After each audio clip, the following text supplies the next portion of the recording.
Peggy 3.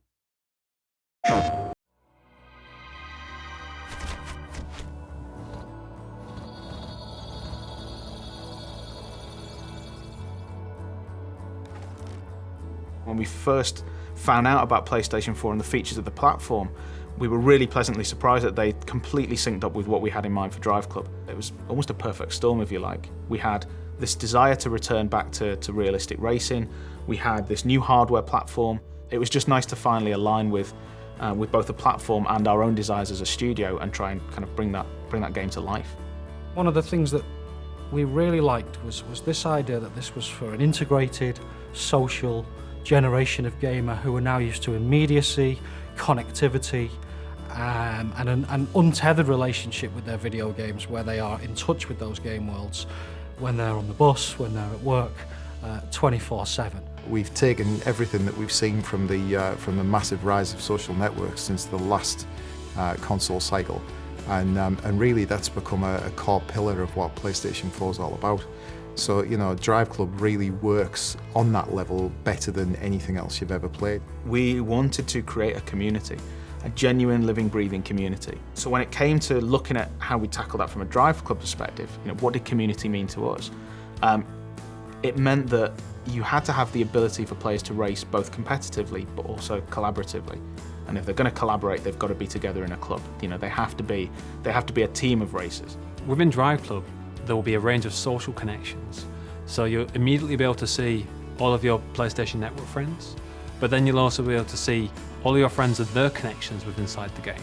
So you'll be able to see how your friends are connected to other people. But we'll essentially make it very easy using the social connection feature to be able to find the perfect club for yourself.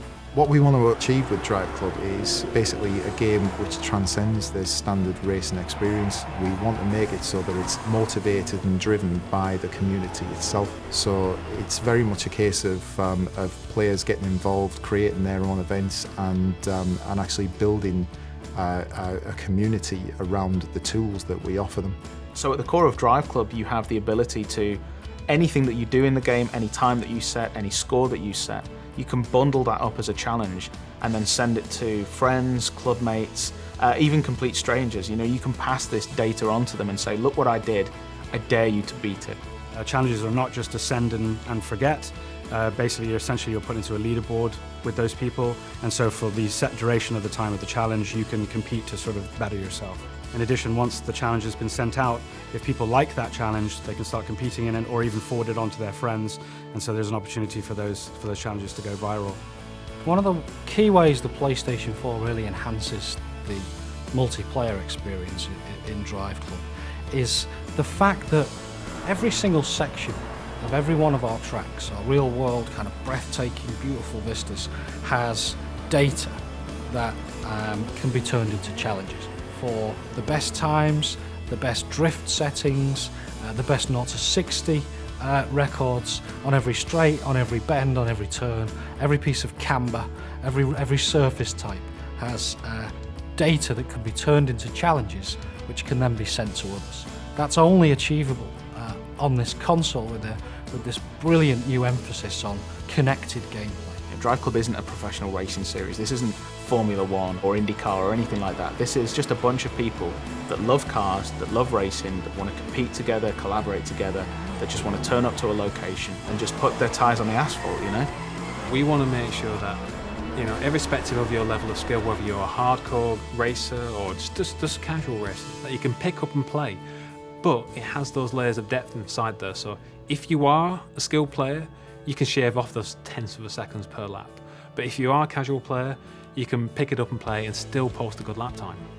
We want people to be able to pick up the car and go, this is fun, I can tell the difference between that car and get around this corner, look at me drift, isn't it brilliant? You know, we've just expanded the model to the point where it's easy access, but difficult to master.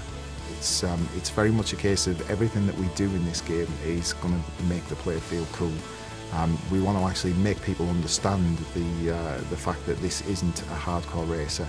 It's not a simulation in any way, shape or form. It's about having fun in cars on very fast roads.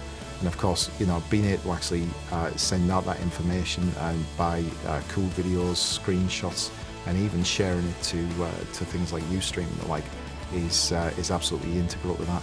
You know, we want people to be viewing the information that we're sending out from every single player, so that they understand that this is a broad community and absolutely the best racing experience that they're going to have on the next generation console.